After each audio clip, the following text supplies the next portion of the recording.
De volta aqui com o Conexão Jovem. Que bom que você teve fé, acreditou e a gente está aqui de volta. Depois de 2 minutos como prometido, porque a gente já tem uma conexão, a gente já tem uma ligação, já tem uma intimidade. Então você confia na gente, a gente voltou, tá bom? A gente está falando sobre fé e você está mandando aqui as suas opiniões em relação ao tema de hoje. Tem aqui, ó, deixa eu ver se eu acho o nome dele. Acabei perdendo. O Marcelo Rangel, de São Gabriel, no Rio Grande do Sul. Ele está dizendo, acho que fé é diferente de fideísmo, né? Que despreza a razão. Legal é que Deus nos dá suficientes provas para crer nele. Obrigada, viu? Ele está pedindo aqui um abraço especial, um abracinho aqui para Thaís Fontoura. Ela é a noiva dele. Que legal, um abracinho, todo carinhoso, né? Um abraço pequeno, mas comportado. Um abraço comportado, Tem né? fé que isso vai ajudar. Né? A palavra fé é confiar, é convicção de coisas que nós não vemos. Sou a Jamília Oliveira de Feira de Santana, na Bahia. Beijos, tenho muita fé. Ainda quem participa aqui, deixa eu mandar mais um alôzinho. O João, de Nova Fátima, em Goiás. Ele diz assim, ó, fé é esperar em Jesus sem tê-lo visto e mais por ter convicção nos escritos da descendência de Israel e vê-lo descendo na Cidade Santa. É todo filósofo aqui, viu? É o João de Nova Fátima, Goiás. Um beijo especial para você que está participando. Muita gente mandando mensagem. Estou recebendo centenas de mensagens aqui no WhatsApp. Não dá para ler todas, na verdade, a maioria. Mas a gente fica feliz demais com o carinho de todos vocês, tá bom? Nesse começo de bloco tem para você que quadro, Mari, que Plugados eu acabei... Plugados e ligados. Roda o VT.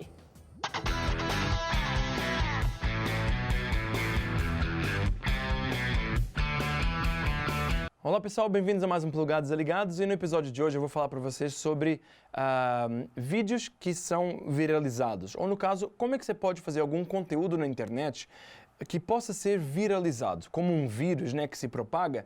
Algumas coisas na internet dão muito certo e fazem muito sucesso, né? Você já deve ter visto aqueles videozinhos de cachorro andando de skate, ou aquele refrão, chiclete que fica na cabeça, né? Então, esses são vídeos ou coisas, conteúdos de internet que realmente dá muito certo e acaba ficando muito popular. Por exemplo, tem alguns casos de campanhas que foram feitas para serem viralizadas pela internet e tudo mais, ficar na boca do povo, né? Só que não deram muito certo. Há um tempo atrás teve até uma campanha que aconteceu de uma empresa bem grande, brasileira, de carnes, que ela quis fazer uma campanha mostrando um certo cantor que tinha voltado a comer carne, mas durante toda a campanha, em nenhum momento esse cantor comia a carne. Ele era vegetariano, passou a voltar a comer carne, mas durante a campanha ele nem tocava na carne, o que gerou muitos comentários ruins e a campanha teve que até ser tirada do ar. Então, no caso, algumas coisas que você pensa que vai dar certo, pode ser que não dê certo. Então, existem 3 dicas importantes que podem te ajudar em viralizar vídeos. A primeira dica é que você precisa de desenvolver uma ideia criativa, uma ideia nova, uma coisa que nunca foi feita antes. E essa ideia tem que ser bem vinculada à marca. Tem que ter um casamento muito bom entre a ideia, a proposta que você quer fazer, com o tipo de marca. Por exemplo, aquele exemplo que eu dei antes não deu muito certo, porque faltou ali uma conexão melhor entre o próprio produto que era vendido e o próprio garoto propaganda. Essa integração, então, tem que acontecer de uma forma natural e eficiente. A segunda dica que eu dou, na hora de você criar alguma coisa, tem que realmente ser uma coisa nova, novidade. Então, o formato que você vai usar, se é vídeo, se é áudio, se é um vídeo em algum tipo de plataforma que já existe, como o YouTube e tudo mais, tem que ser alguma coisa nova. Por quê? Por exemplo, só no YouTube são colocados por dia mais de 20 horas de conteúdo na internet. Você vai ficar mais no meio do mesmo, né? No meio desse grande oceano de informação. Tem que ter alguma coisa nova nesse conteúdo que você vai criar. E como é que você pode fazer isso? Criar coisas novas também analisando a concorrência. Você tem que analisar a concorrência para ver o que eles estão fazendo. E se eles estão fazendo muito do mesmo ou muito do que você já faz, então é aí onde você tem que criar essa novidade. Ir para outro rumo, fazer diferente. A terceira dica que eu dou para você é promoção. Você precisa de promover esse conteúdo que você criou novo. Como é que você faz isso? Você tem que ver se as ferramentas que você já tem agora de controle de conteúdo e até de dispersão de conteúdo, né, na internet são válidas para serem, por exemplo, o meu site tem como fazer compartilhamento para Facebook, para Twitter, para Delicious e todos os outros tipos de redes sociais de compartilhamento que tem. Ele tem essas integrações, vai funcionar? Ótimo. Então, o seu conteúdo que é novo, é criativo e você teve um bom planejamento, você vai poder colocar no seu próprio site e daí poder compartilhar e passar para as redes sociais. Dentro dessa dica, também da terceira, vem a parte de analisar os dados. Você precisa de ter algum serviço de análise de dados, como Google Analytics, ou no caso YouTube Analytics, para você analisar e ver se realmente você está tendo um retorno dessa sua exposição nas mídias sociais, nas redes sociais, né? Vamos dizer assim. Então, espero que essas dicas tenham sido úteis para que você possa criar conteúdos e que você possa tentar viralizar esses conteúdos, tá? Nos vemos no próximo Plugados e Ligados. Até mais!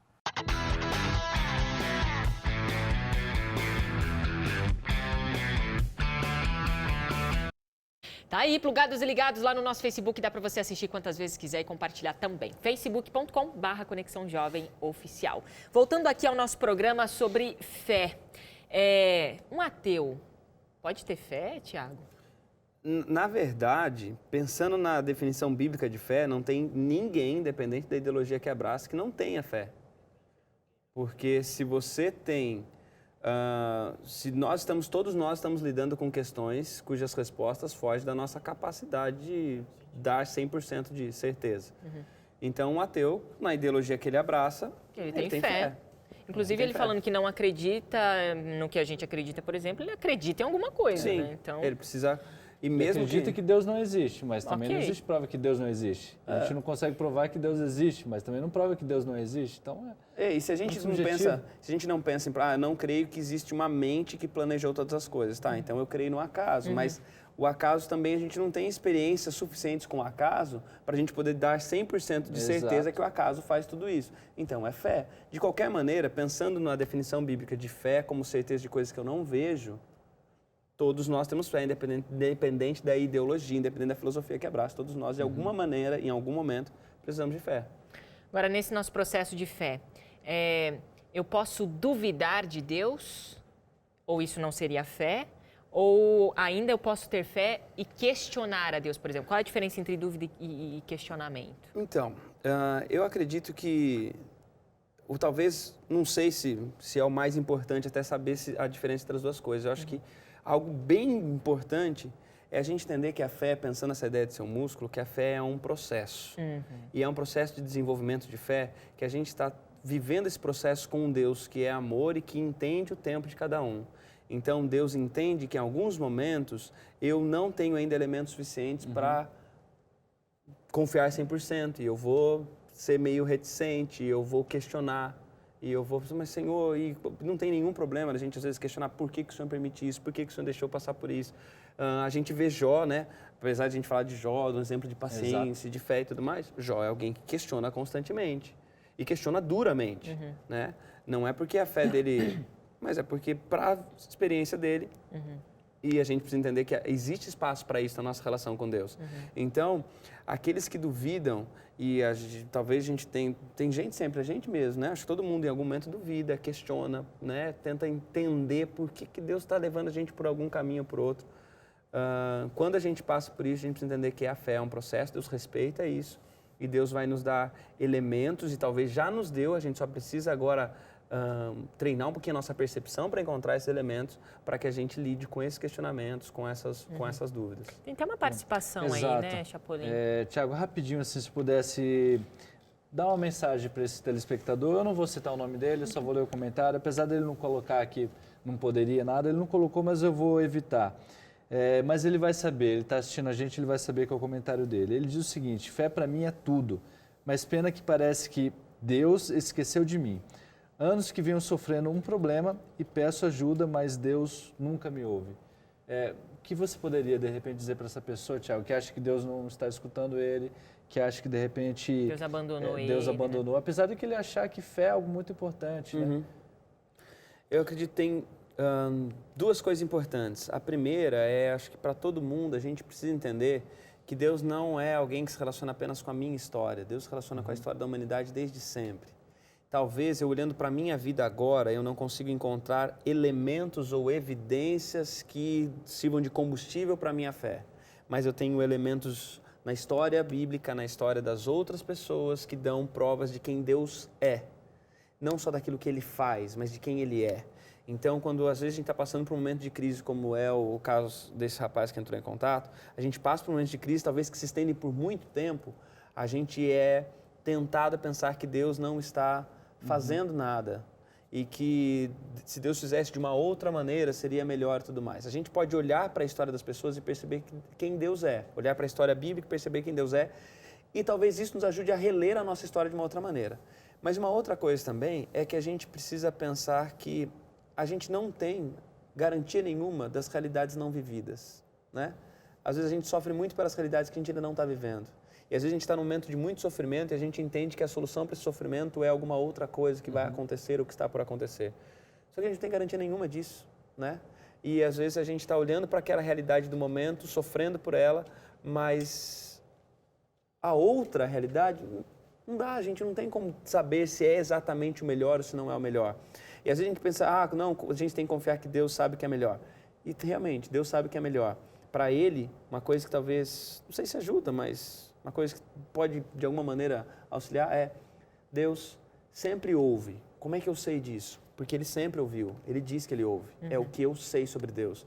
Mas parece que Ele não me ouve, é a impressão, é o parecer, parece, mas Ele ouve. E Deus tem planos para todo mundo e com certeza para Ele e para todo mundo que ouve a gente. E aí que entra a fé, né? Nesse momento que entra a fé.